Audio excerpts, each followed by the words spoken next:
In the studio with Graham Cottington from the British Transport Police. We're talking all about how to protect yourself against crime in and around the train station. So Graham, what guidelines do you have for us when parking a vehicle at the train station? Yeah, well, there's quite a good few tips here for cars. A lot of people, when they park their car at the station, the thieves, the vagabonds, know that those cars are going to be there for 6-8 hours. But look for a car park that's got the park mark sign. This is a designated secure car park. That means that it's well lit, it's cameraed, it's covered by CCTV, and it may even have a car park warden or parking wardens walking around the car park. So look for a park mark. These are yellow triangles that are mounted to lampposts or signs and will display and show quite clearly that the car park is secure. If you are leaving the car in an area where you think that car crime is quite high, use a mechanical or an electrical mobiliser for the car. Use a static clamp on your steering wheel. Use something like that, and some cars are fitted with electronic immobilisers where you can switch the fuel supply off once the car's driven a mile. That car then becomes disabled and won't drive. Never leave anything visible in the car. This is a classic one, and the amount of times we go around to car parks looking into car windows and we find things laying on the back seat. There'll be a computer bag laying on the back seat. There may be nothing in it, but some offenders will actually put a window in just to have a look inside that bag to see if there's anything in there. Coats laying on the back seat, shopping bags laying in the footwell of the car. They will break the window just to have a look to see what's in that bag. A big classic at the moment is, of course, the stereo.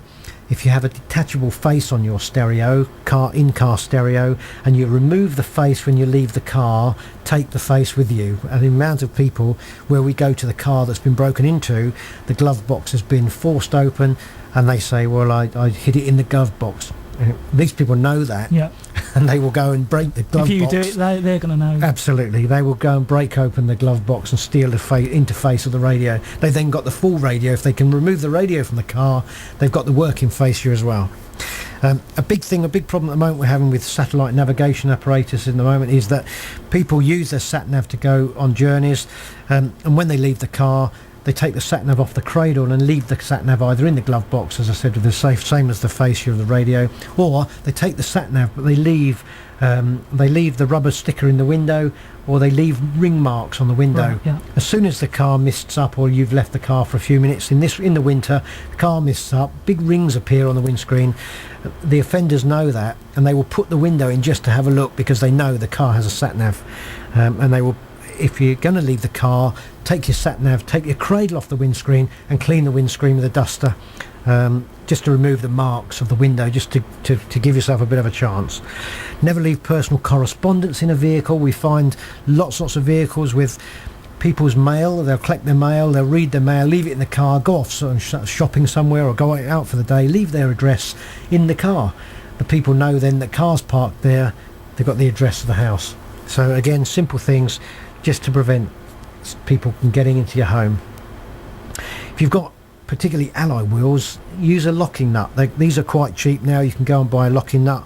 All you do is with the wheel nuts that you have, you remove one wheel nut, put a locking nut in its place, and use a special key to remove that lock to get your wheels off. Again, we find cars, we come back to car parks where people have phoned up and they found the car on blocks, because people have had the alloy wheels. Alloy wheels are not a cheap thing now, and people will steal their wheels. Again, as I said before, with the immobilise.com, the website that we spoke about earlier, and I'll give some contacts later on at the top of the show so that we can people can write it down if they wish. But personally mark your sat nav. If you're in the car, personally mark your radio, your sat nav with an ultraviolet pen. And what we ask people to do is when they mark things with an ultraviolet pen, mark it with your postcode and your house number. That way, then we find that item, we can shine a UV light at it, we can find the postcode with the house number, and we can return it to you. But if people mark it with the postcode, house number, door number, and we return that to you. With all those items, if you mark it, register it with immobilise.com, www.immobilise.com. Superb website, very, very active, and there's lots you can put on there. those are just some tips, Daniel, that can help people. And you know, in a moment we'll give you a rundown of all those and some contact numbers that you can phone for us, and also give you those again so that people can register the things and help protect themselves against theft or being a victim of crime. So Graham, could you go over all those useful contact details for our listeners? Yeah, of course I can. And the phone number, obviously, for the British Transport Police is a free phone number, and at any time people can phone the British Transport Police control room on 0800 405040, so that's 40 50 40. That's a 24-hour a control room. Obviously, if they see something that's an emergency, if they see someone, you know, the offender on scene, or they see something happen, 999 would be obviously the quickest route into the control room, and that will be diverted straight to our control room. But for general for general crime reporting, 0800 40 50 40. We spoke about ultraviolet light pens for the public to use on marking. The thing with the ultraviolet light pen is that to register on immobilise.com, all of that information can be placed on there. So the ultraviolet light is just one aspect of keeping yourself safe.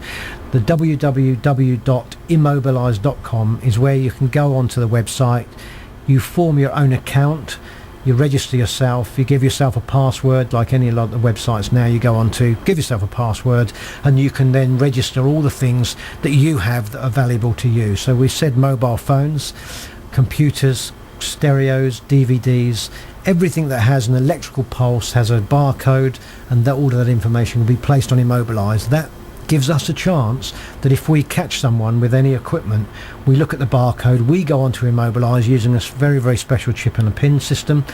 We can then access the numbers, put the numbers into the system, and it will come up with the details of the loser. So that's another way. So www.immobilise.com. We also spoke about the British Transport Police. Anybody that wants to contact the British Transport Police, of course, can contact us. If their people are concerned about their protection and their safety, they can email us at inquiries@btp.pnn.police.uk. Quite a long-winded email address, but inquiries@btp.pnn.police.uk, and we will answer that. And that's if anyone's got any more information about how to protect themselves against crime. Everything we've spoken about tonight is in a threefold leaflet which people can obtain from the BTP if they contact that inquiries number. We also spoke about the card safety, particularly at ATMs and cash machines. When you're out and about, there's a lot more information. Those are just the tip of the iceberg, some of the things that I mentioned there. If people are interested in looking after their cards and want to find out more, they can contact the Card Watch system, which is www.cardwatch, that's all one word, cardwatch.org.uk. And there's lots of information there that will explain about card details and about how you can contact people if your card is stolen. And again, that's a small leaflet you can probably get from the Home Office under Card Watch system. Don't forget that there are call credit numbers that you can use, www.callcredit.co.uk, again for good information about looking after your cards, looking after your property. Finally, then, we said about your bicycles, keeping your locks safe. Anybody that's got any inquiries or any queries with any of the cycles, we work very closely with cycle shops around the town, around the city. Go into any of the cycle shops, they'd be more than happy to recommend locks, different types of locks, and the locks come in very, very varying levels of security. If you've got a very expensive bike, you want a fairly expensive lock. If you've got a fairly cheap bike that you're not really bothered about, that's just to use as a run around, a small lock just as a deterrent. But any good cycle shop within the country will be able to give you information on lock security. And that's basically it. So telephone numbers, people want us, come onto our website, btp.co.uk, and all information's on our website. Graham, I'd like to thank you very much for coming along this evening to give us all that useful information. Well, thank you, Daniel, and hopefully we'll see you again next year.